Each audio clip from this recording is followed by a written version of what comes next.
Good. Well, welcome everybody. Thanks to you all for coming.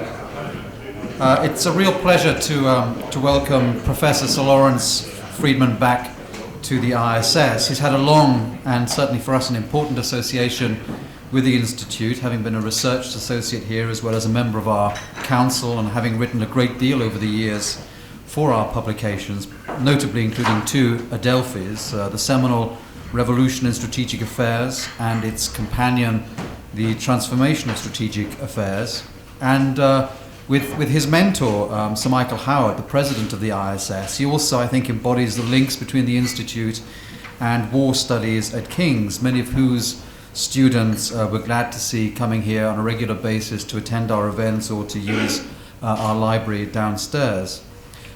This book, Strategy, A History, was, I gather, commissioned as far back as 1994. But I can say confidently that the patience of the publisher has paid off, and it was certainly well worth the wait. As you'd expect from Laurie, there are many illuminating insights into questions of military and nuclear strategy, and the military dimensions of the problem are going to be, in fact, the focus of his talk here today.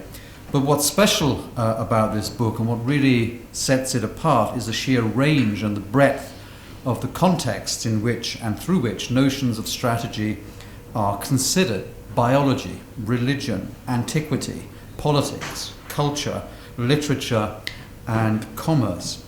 And also the range of angles from which the matter is approached, from the perspective of those who appear to hold all the cards in a situation to the perspective of the underdog, from those who see the business of strategy as a quasi-scientific application of force or other measurable resources, to those who see it residing more in the application of more elliptical or intangible things such as guile and cunning and deceit. This is a book that has been rightly praised by many reviewers for its erudition and its wisdom, to which I would also add that it is in places a very witty book. What hooked me in the early chapters was the account of the convoluted and very multi-layered strategies being practiced by the various dramatis personae in the Garden of Eden, and the explanation of what was really going on in the attempts at strategic coercion of Pharaoh by means of plagues to secure the liberation of the Israelites. That account really made me chuckle, and I hope it was intentionally written in that way. So Laurie, thank you very much for coming here today. You're going to talk for about 25 minutes or so, mainly on the military strategic aspects, but in the Q&A, no doubt we can widen it out to other subjects as well. So thank you very much. Thanks very much.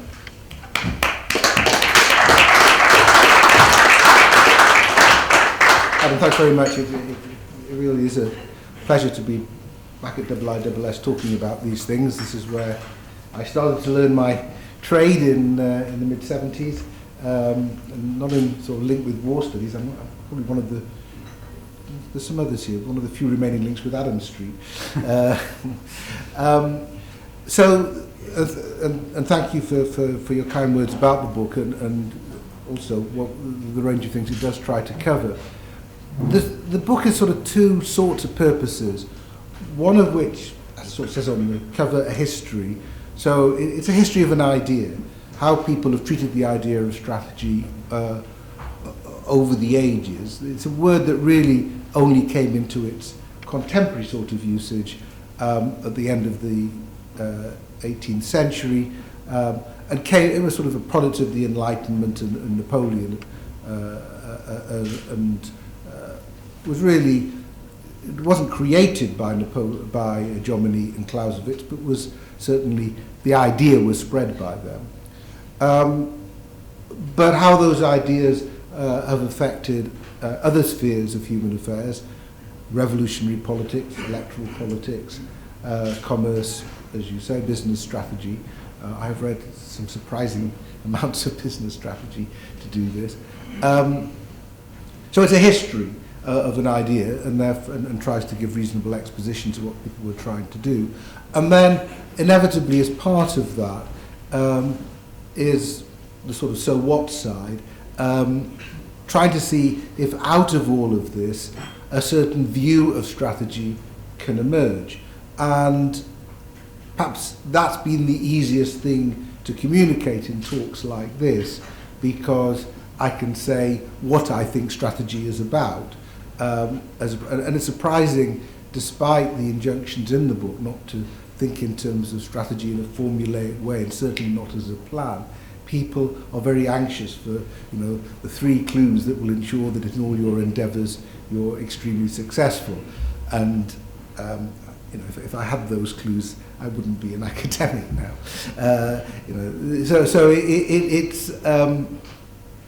There's an approach to strategy that emerges from it.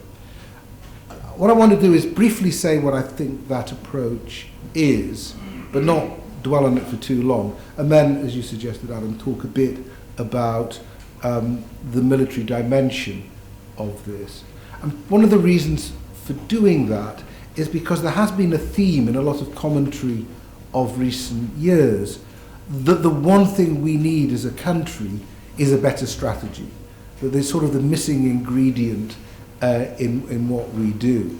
And part of my objective is just for us to be a bit careful about that.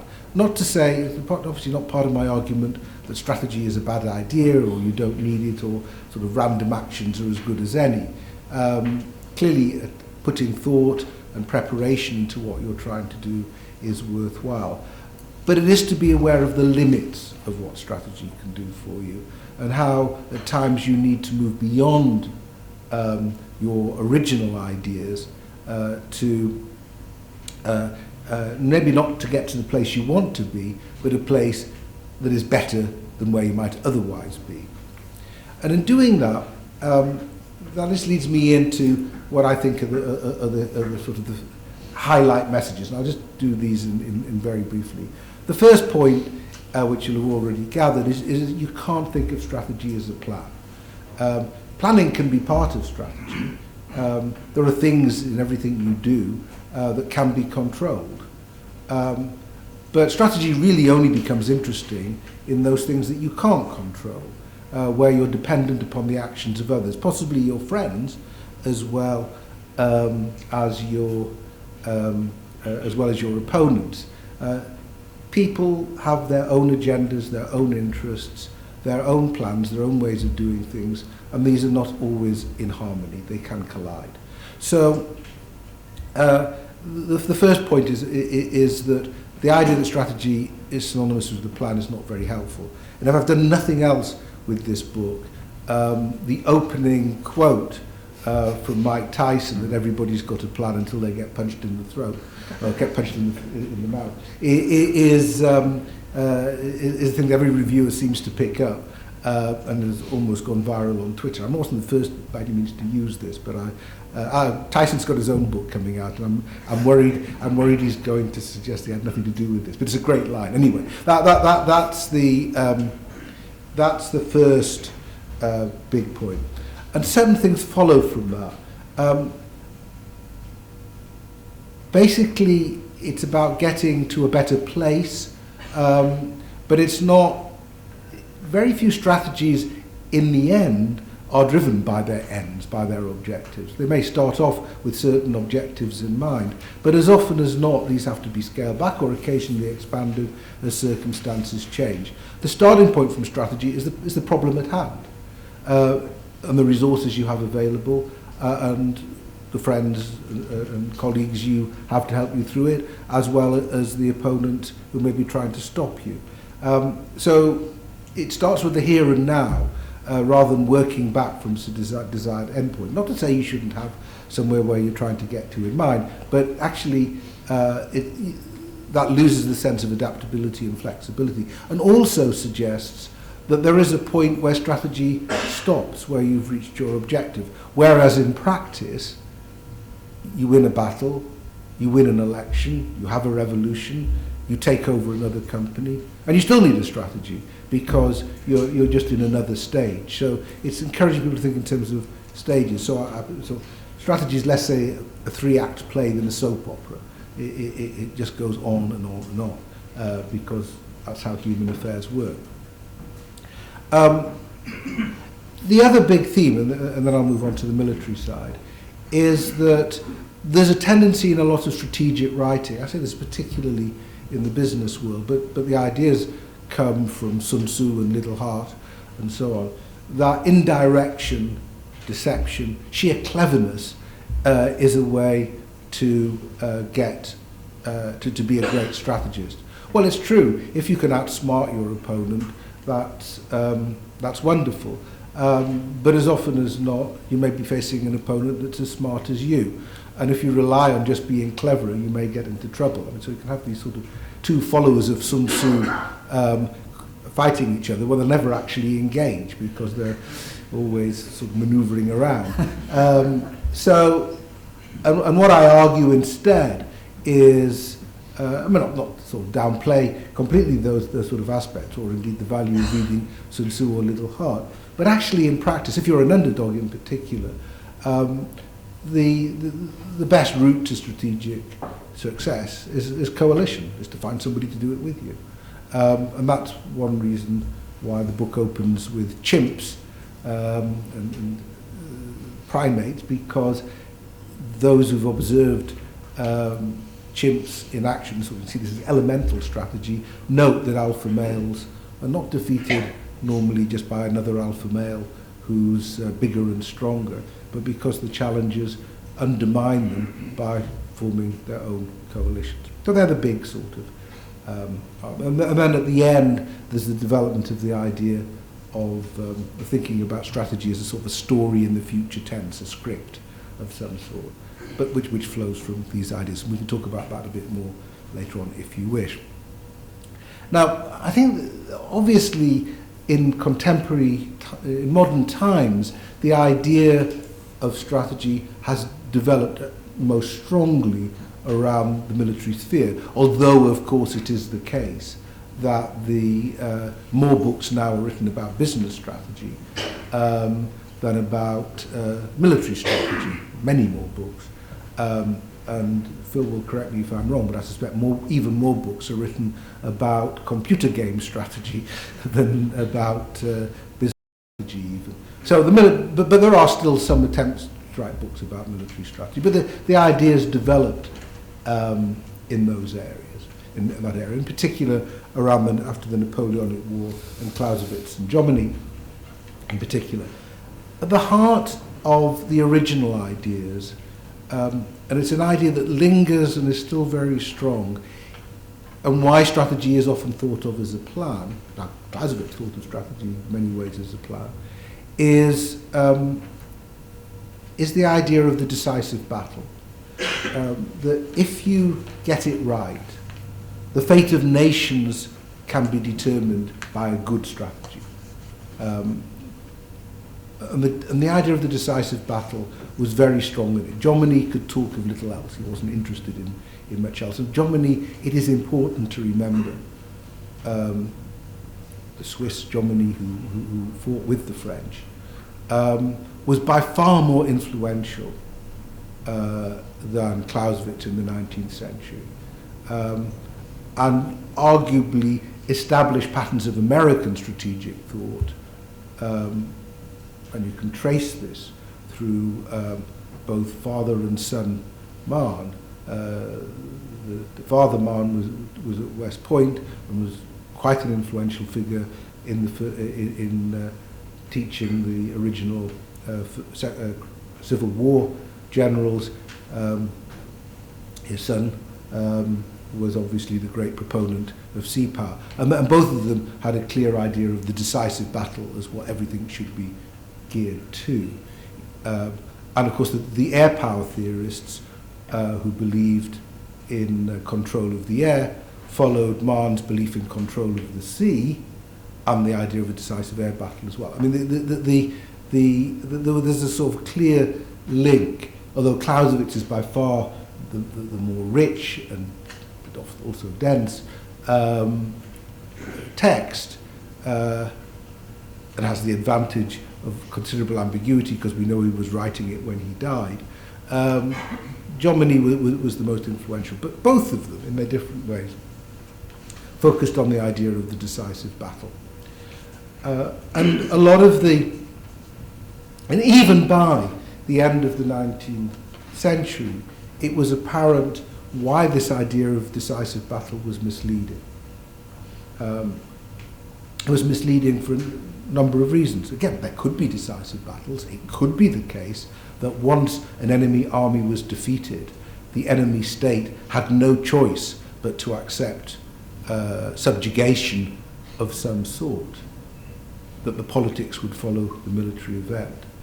But there were plenty of examples from the Peninsular War and then moving on to, say, the French response to the Franco-Prussian War, where popular resistance kicked in of some sort and prevented the swift transfer of power and authority that had been anticipated, and in the case of the Peninsular War, held things up so that the victory was never achieved.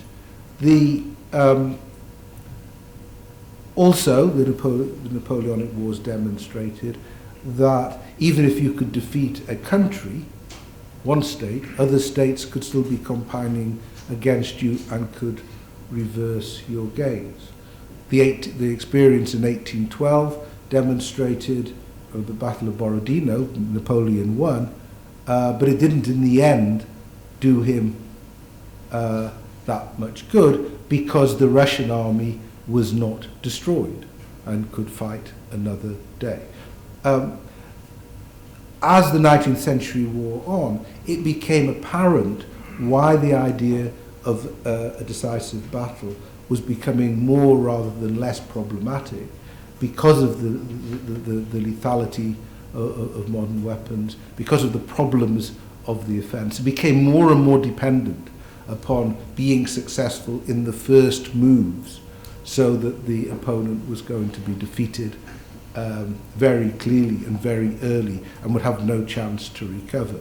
Now, we have some examples of the short wars where this happened, perhaps the obvious one being the 1967 Arab-Israeli War, when the Israeli attack on the Egyptian Air Force sorted the matter effectively, and the war was over in a week. The Schlieffen Plan's fate in August 1914 gives you another possibility. And you could argue the success of the Blitzkrieg in 1940 indicates again that you can have swift victories and states can fall, but not necessarily that you win. And of course, when Hitler, who hadn't really planned the Blitzkrieg as such, tried it on the Soviet Union, the early victories did not last for long enough, or could not be seen through, and you ended, as in 1914, with a bloody battle of attrition and massive loss of life and casualty. And then, of course, the logic of that flowed through into the nuclear age, with the arrival of nuclear weapons, which in a way confirmed the destructiveness of modern war and posed questions about the ability to reach a decisive victory. But the idea of decisive victory remained very strong, especially amongst in the United States. So that even the big issues of nuclear strategy became about first strikes, became about the ability to somehow initiate a nuclear war and win. And a lot of the frustration with the notion of mutual assured destruction, words that were picked with care in the 1960s, was that it underlined the point that there was no guaranteed route to a decisive victory, because the other side could still assure your destruction even after a first strike.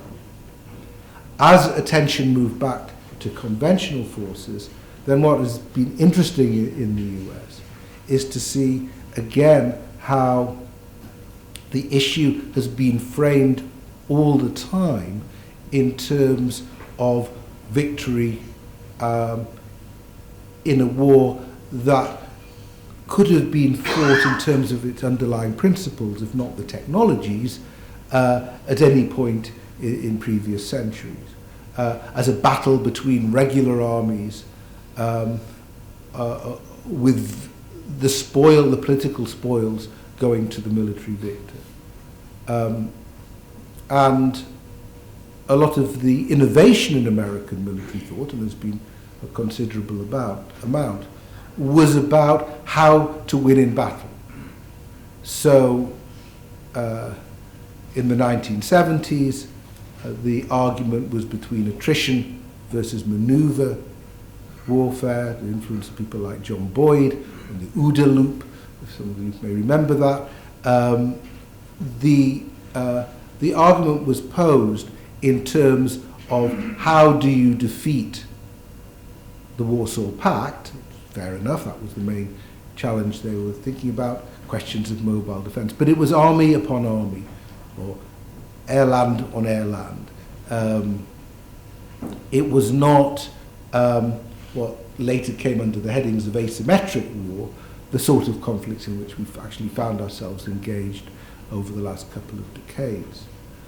And there were a number of features of this new trend in American thought. Even after the end of the Cold War, it hung in there, helped, I think, by Desert Storm in '91, because actually the first time a lot of these concepts and technologies were deployed, and deployed very effectively, was against Saddam Hussein, who'd organised his forces along Warsaw Pact lines, and it was, by and large, a war fought along rather classical lines. And of course, obviously, the Americans, on those terms, were stunningly successful.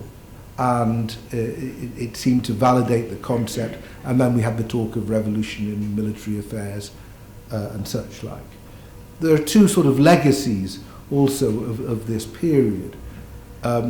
One is the discussion of the idea of the operational level of war, which I'll come back to in a second, and the other is the idea of the centre of gravity, the enemy centre of gravity, as being the objective of war.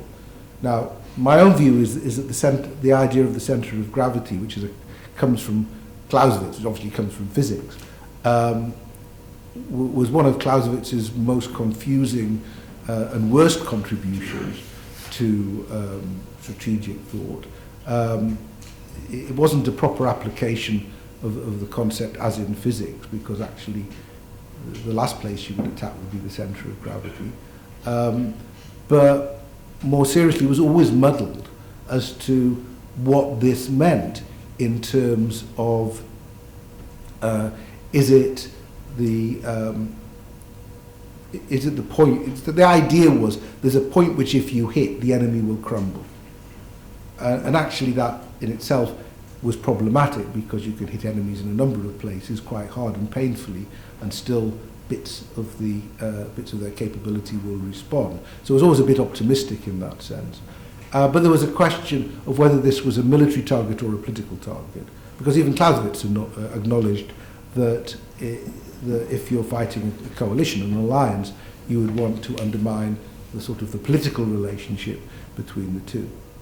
And the attempt to apply the concept of centre of gravity, and I had some fun looking at this a bit in the book, has produced extraordinarily muddled, with each, you will not be surprised to learn, branches of the American armed forces having their own view about what should be hit, and some talking about critical vulnerabilities, and so, which is, again, quite different from the original concept, and so on. So it wasn't very helpful. I think the idea, but there's ways of talking about it. It raises issues about what it is you're trying to hit. The problem with the operational level, which was bound up with the notion of operational art, comes from a view of the original idea comes from von Moltke's time, and the idea of a level of activity somewhere beneath the form of strategy which translates political objectives into military objectives, and above level of tactics, where essentially it's about how the campaign is managed.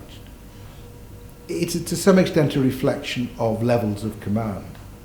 The point, and this was true even with von Moltke, the point about the operational level is it's a politics-free zone.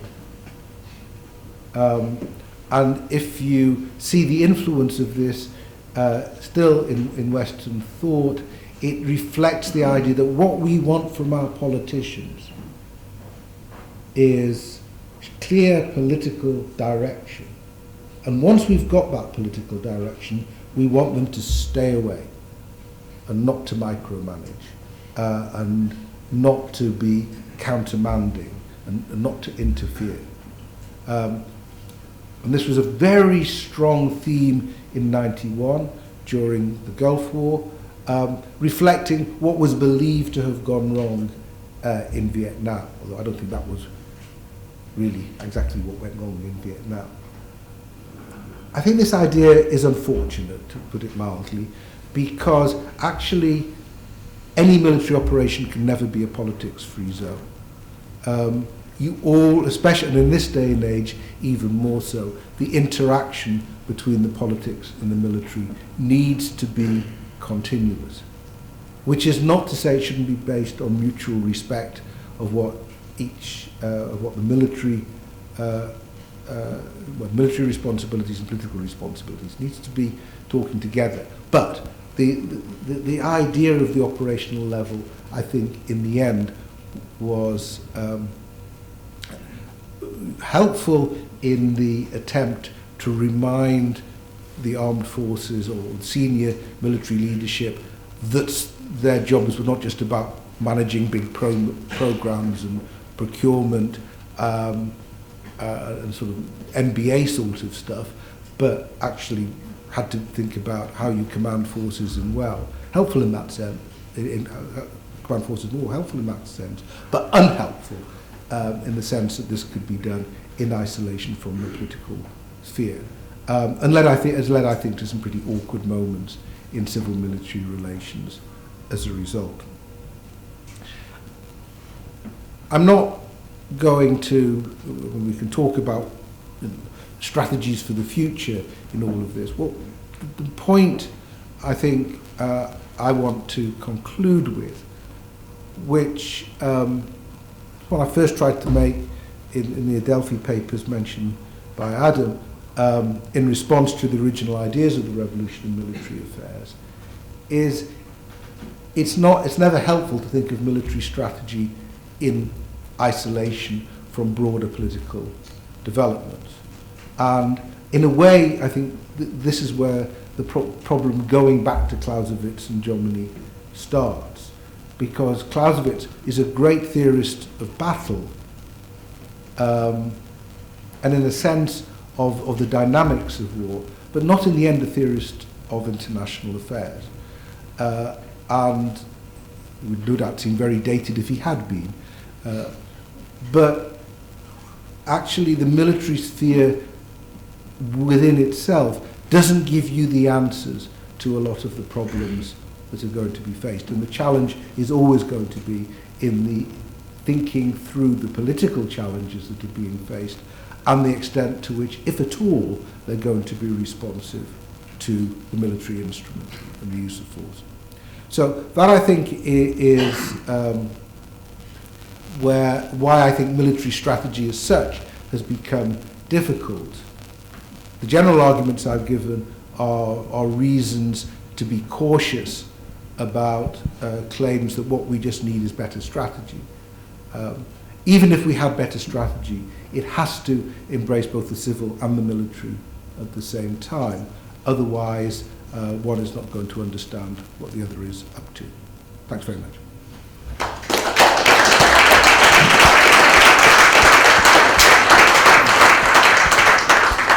Thanks. And let's open it up to comments and questions. If you'd like to just raise your hand, catch my eye, wait for the microphone to reach you. Jens Tolstrup trustee of the Institute in the first row. Thank you very much, Salon. So I'd be interested to know your views on how military strategy has informed business strategy and vice versa. Is it a one-way flow, or is there a two-way flow? And are both sectors, if you like, learning from each other? I don't.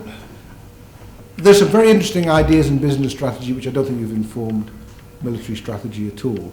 Military strategy has informed business strategy, but often in ways that aren't desperately helpful, and often out of date. I mean, we just sort of views of what military strategy must be about, and therefore why business strategy is different. I have a bit of fun in the book, looking at some examples of books written for business, using military metaphors, which produce sort of blood-curdling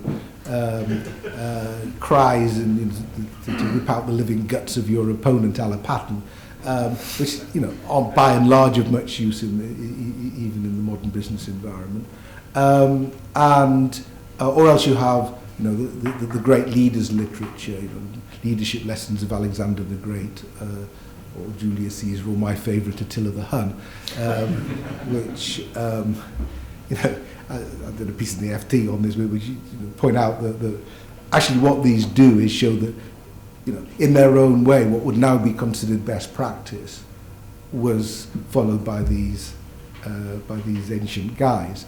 Not that they actually were genuine innovators in the sense that thereafter people followed their example. So Attila was sort of caring to his subordinate chieftains and listened to their complaints and learnt from adversity and so on. So the argument I came down to in the end is actually there's a lot of commonality, because again they face common sorts of problems. How do you attune to the digital age? How do you respond to all of that? Forming partnerships, forming coalitions, making sure you understand the people that you're dealing with, empathy. So I think there's a lot of actual commonalities, but I think the just sort of dragging in military examples into business doesn't normally work. The best example of it happening was Jack Welch at General Electric, when he came in and had this massive planning department, which he thought was dysfunctional, and then read an letter, in fact, in Fortune magazine, which quoted von Moltke's "No plan survives contact with the enemy," not Mike Tyson.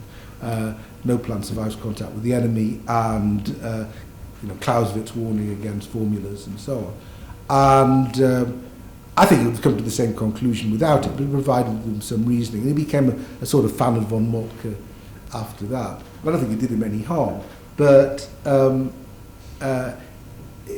it's just people. If you read Little Hard or Sun Tzu, anyway, they put ideas into your head which can be useful, but I don't think there's a direct transfer.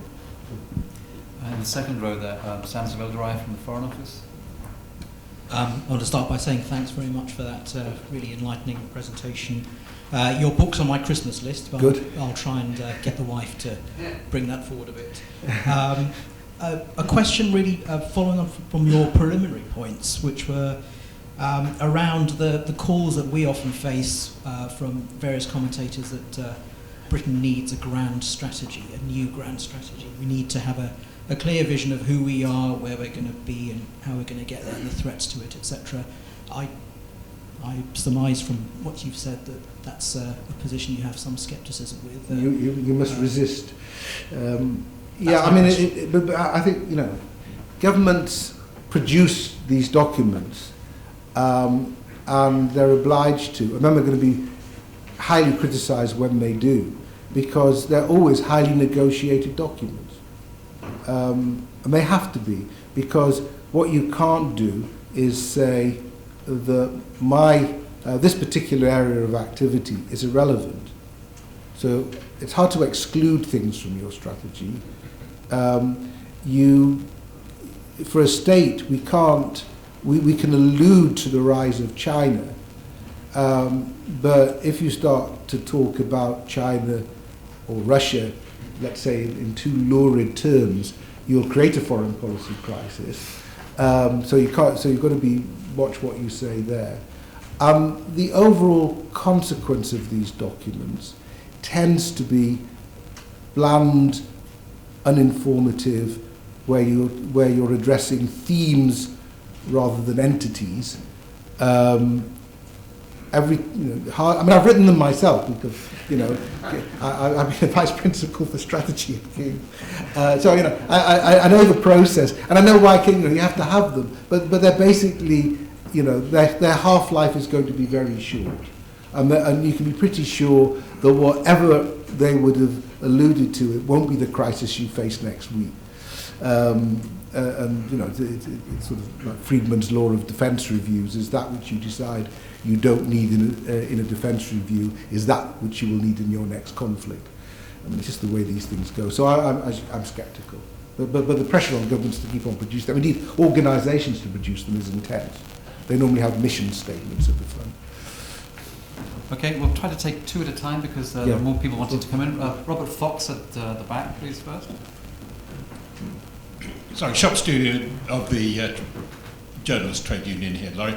Thank you very much. Lovely book. So good I bought it twice. It really is terrific. And thank you for decluttering language. And that's what my question is about.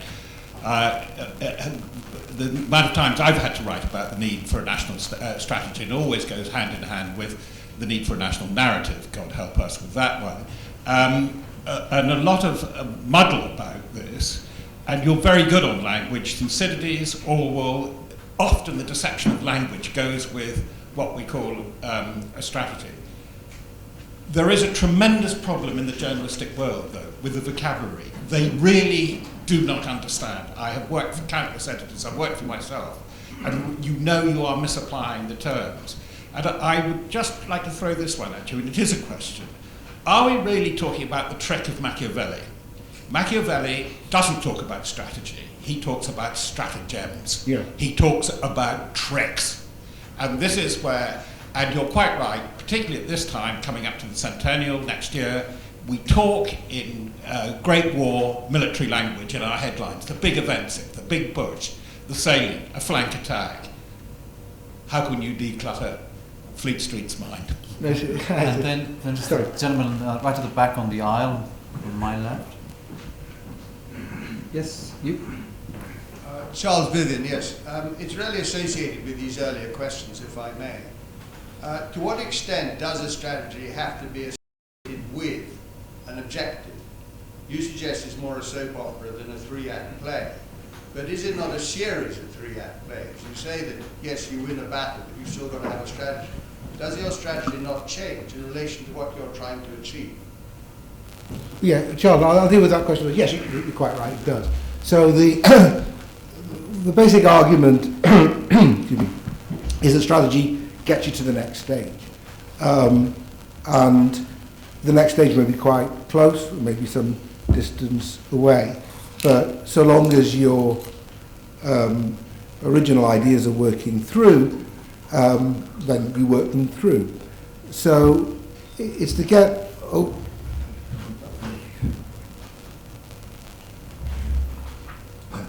So it's to get over the idea that there is an objective and you work backwards. Actually, your objectives are likely to be changing as you go through. So, and that's why I think of it as a soap opera. But obviously within that, there are particular objectives you really have to reach, and you know that are within reach. But one of the dangers of thinking about objectives and decisive battles and so on is the idea that a lot of strategies are on the offensive, that you're the one who's going to disrupt the status quo, whereas actually a lot of strategy is defensive. Somebody else has disrupted the status quo, and your first objective is to survive, and no more than that, and then to endure. And a lot of strategy is just simply how do we get through this. So that's essentially the point I'm making, but I don't. It firmly fits with the way you put it there. Robert, I spent I'm fascinated by language and how its etymology and how it's used. And the distinction between stratagem and strategy is a very important one, because the word strategy was out of use. I mean, you can trace it back to the Greeks, but it was out of use, where stratagem was in use. And it always referred to a ruse, a feint, or something like that. Which can be part of a strategy, but it's not a strategy in itself. And I hesitate to, having been corrected already by Phil Bobbitt on strategy, I know you, on Machiavelli, I know you can do so as well. I think, actually, as a number of people have pointed out, Machiavelli had a much broader strategy in mind for the Italian states,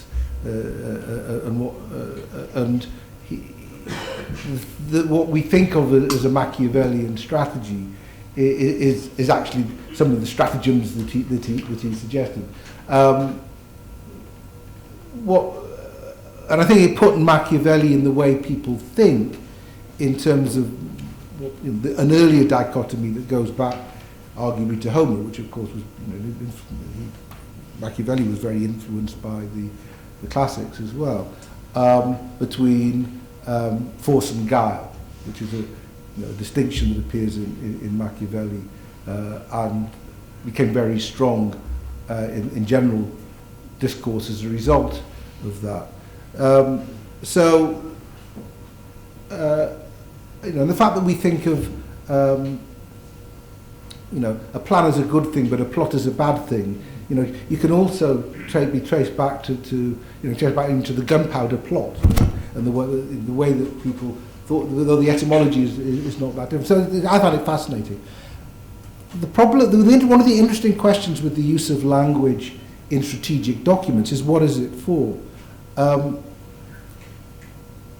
A lot of the time, I think it is for obfuscation, quite deliberately so. I did a piece a year ago, or less than a year ago, which started by looking at a NATO document or the last NATO document on a strategic concept and what it said about nuclear weapons. And you would never guess from this language that this was a life or death matter. It was demonstrating, and this is what it wanted to demonstrate, continuity with the last similar document on the same subject. The last thing it wanted to do was to get anybody talking about the issue, because as soon as they started talking about the issue, far too many difficult questions would be raised, which could not be answered in the current political context. So the purpose of the document was not to enlighten about strategy, but was to dull the mind. And it succeeded tremendously in that. And that's not unusual in these sort of documents.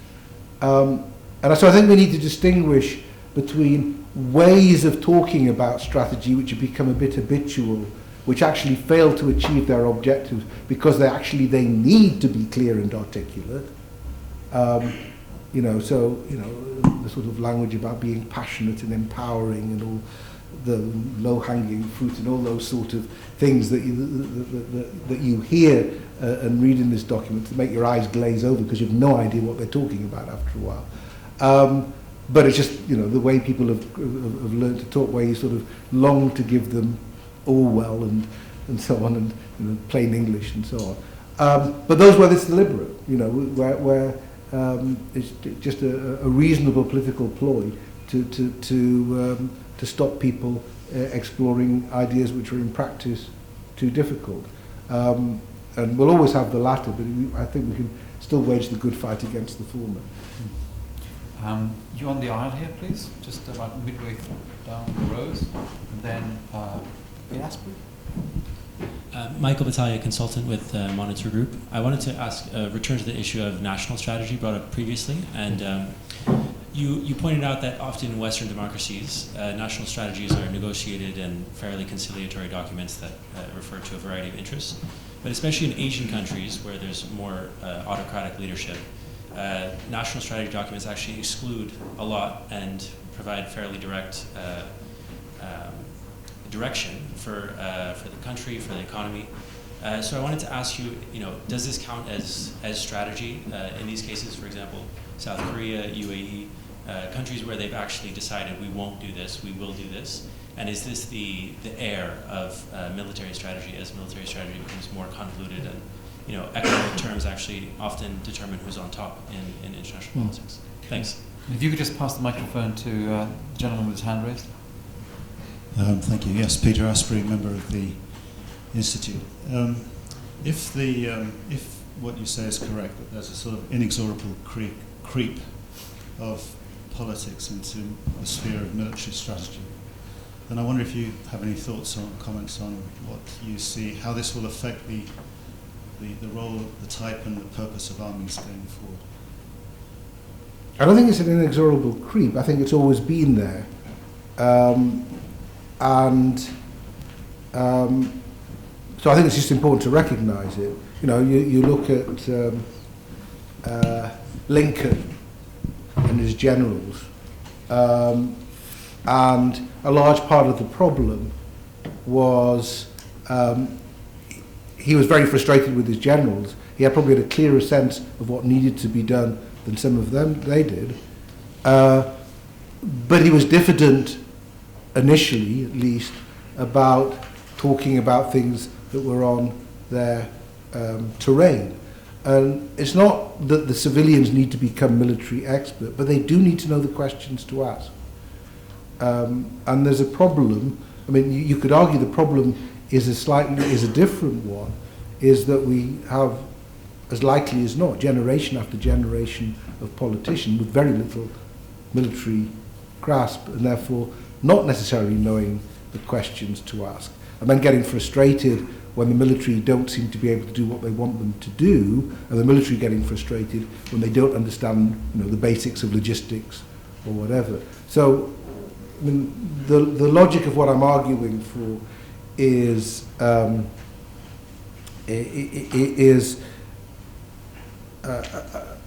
much more integrated. I mean, I don't think you can expect the politicians necessarily to spend a lot of time on this, but certainly in the Foreign Office and DFID or just a general debate, much greater discussion of what it is that the military can and can't do for you. I think there's a great danger at the moment, staying away from Iraq questions, but there's a great danger at the moment assuming that the problems of the last decade were simply the military being led into escapades by the politicians, in which the military were rather passive. I think the nature of civil-military conversations over the last decade is something that is quite intriguing and important in the US as well as the UK. It isn't simple, but that's for sure. It's a very interesting point about authoritarian regimes. It's much easier for an authoritarian regime, by definition, especially if it's clearly led by one dominant figure, to have a clear strategy. And therefore you can get clearer or more authoritative statements emerging even in public, although by definition a lot of these regimes don't feel a need to share their thoughts with their general public. But we can see from the latest document coming out from Beijing, on the one-child policy, that's a strategic decision. They have decided, and it's an authoritative decision. Well, I mean, any government can make, we may at one point decide where to put a third runway, new runway in London. When we do, that will be a strategic decision. It just takes us a long time to get round to it. But it's arguably taken the Chinese a long time. So it's true that you can get from authoritarian states more authoritative decisions, perhaps bolder decisions, and they don't feel a need to hedge it around. It doesn't necessarily mean to say, however, that they're better decisions, because although it's the case that these documents have to be negotiated, one of the arguments I'm making is actually a lot of strategy in practice is on your own side. The successful leaders are those who know how to bring along their fellow ministers, other agencies, other allies, and whatever. So, one of the contrasts you can make is the decision-making of Hitler and Churchill in the spring of 1940. Hitler could make his mind up, and he did. It was disastrous. Churchill had to have conversation with his cabinet colleagues. He wasn't wholly trusted, he was new to the job. A better decision came out. Now, there's not a rule there, but by and large it is the case that to be subject to challenge and have to justify and think through and explain the loose ends in what you're proposing is a pretty good discipline. It may mean, however, that the danger is you end up with paralysis, that you can't actually bring yourself to make a decision. So the question is the balance. So in practice, I think a lot of good strategy develops by being able to persuade people on your side that this is the right way to go. After all, was Thucydides' great claim about Pericles. Actually, the strategy Pericles adopted was not, it turns out, a great one. But what Thucydides claimed Pericles had was the ability to explain complicated ideas, perhaps counterintuitive ideas, to the people without becoming a demagogue. And that, I think, is an important political skill. It goes back in a way to Robert's question about language. We've got time for 3 more questions, all of them coming from the front row, starting with George Lambrakis, Yusa, and Dana Allen. Thank you. George Lambrakis, former diplomat and professor. This may come out in your book, but I wonder if you'd comment on the American scene when you think in terms of the creation of the policy planning staff of the State Department, which doesn't do much planning. You look at Henry Kissinger's criticism, which suggests that you should do more planning. You look at Colin Powell's idea of a clear exit strategy when you go in somewhere, and perhaps my idea that American foreign policy is reactive, basically, and doesn't really count on planning very much. I'm Jonathan Katz-Nellenberg, and I'm a member of the Institute and a journalist. What I'm interested in is, post-Iraq, post-Afghan strategy, and nothing really seems to. Who are the big strategic thinkers for this period? Kilcullen, not really, in my view. Who's really come to grips with asymmetric warfare? Is it an area in a way that lends it to itself to grand strategy? Perhaps not. In choosing what objectives you take, or is it a matter of going after certain opportunities? But also, I think it's a very challenging issue for armed forces, which they haven't got to grips with, of how do you balance your armed forces of conventional versus asymmetric? What do you really do? And no one's come to grips with it yet, after, over a decade of warfare. Thank you.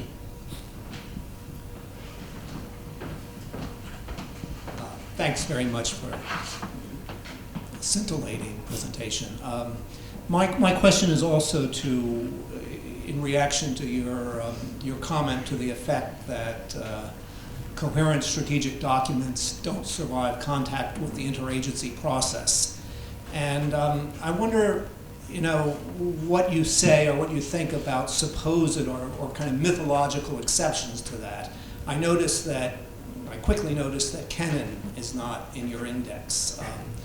And, Kenan himself would claim that American Cold War policy and strategy actually had very little to do with his strategic ideas, but nonetheless, we do seem to think that you can trace those ideas through much of the success. So, was this, a myth? There's a lot of people who've had good strategies who aren't in the index, because despite its length, it still leaves out an awful lot. The link to sort of the planning staffs and so on. Kenan was addressing the problem at hand, which was awareness of Soviet ambitions and strength at a time when thinking in Washington was more optimistic.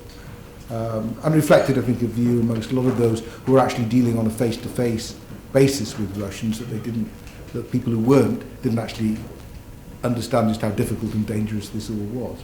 And he gained, and after that, you can argue that most of the things that Kenan said were either wrong or not very influential. And he was worried that even what he had said was misunderstood until the end of the Cold War, when he seemed to be a seer, because he'd anticipated how it was all going to end. I think he was a great man, Kenan. I mean, he wrote beautifully and had interesting things to say. But he captured something of a mood and a moment that was important. I wouldn't particularly see him as a great strategist. And I'm not sure, I mean, I think there's a myth of the myth of the master strategist. I mean, everybody does strategy a bit in their own lives, and anybody in a senior position has to do it. I think it's what's challenging at the moment is, and this is really comes back to the underlying theme about the need to bring in the political and the military. There's something of a crisis to the extent that we've realised the limits to a lot of the military means we have available. But more of the crisis is about uncertainty about the political effects of the military means we have available. And that's what a lot of the debates are about. UAVs, to be one obvious example. And that's combined with maybe one of the legacies of the past decade or so, which is this sense that the point of view that we adopted after 9/11 took us so far but no further, and that it's run its course. And it's very hard, I think, to be the brilliant strategist of the way forward when, as we've seen in the debates on Syria, it's not actually clear what you can usefully do.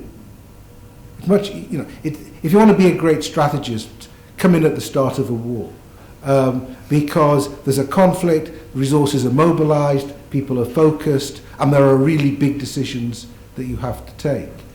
Come in at the end of a period when people are exhausted by conflict and are wary of it, and you've got a much harder challenge, and all you can really do is say, problems aren't going to go away, let's try and think of some of them and what might be the necessary capability to deal with. If you try to plan for the next 5 or 10 years ahead at the moment, you can the only thing you can be sure of is you'll be completely wrong. So really what you can do is to say what capabilities are going to give us the versatility we need. I think it's very hard very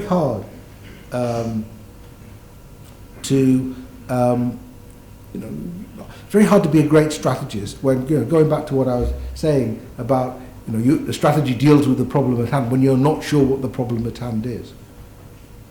And I think that's our problem. And in some ways it's a good problem because we don't feel that scared of great power conflict, at least in this part of the world. It's not a bad situation to be in.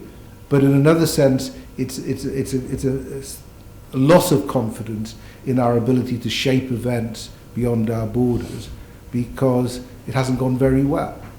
And I think it's going to take time before all of that sinks in and new lessons and thoughts are drawn.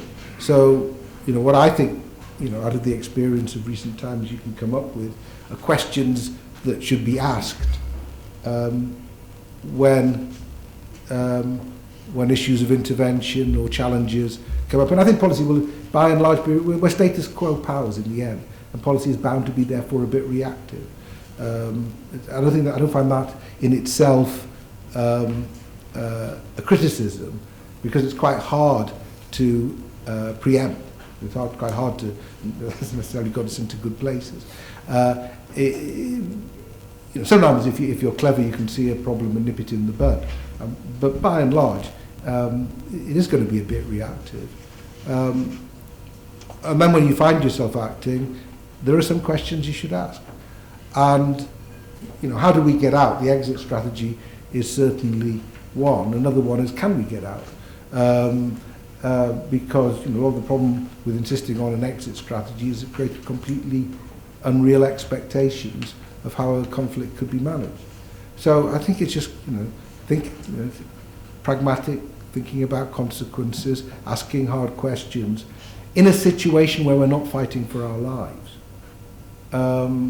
Seems to me, a reason it's not very exciting, and it doesn't put you on the pantheon of great strategists. But it's like living in interesting times. Sometimes it's best not to. Laurie, thanks very much indeed. Copies of the book are available for purchase outside. Discounted price of £20. I'm sure if you can produce a receipt, Laurie will be happy to sign the book for you. Stay on a bit longer. I don't care if you've got a receipt or not. I'll sign it. Just okay. All right. Thank you very much.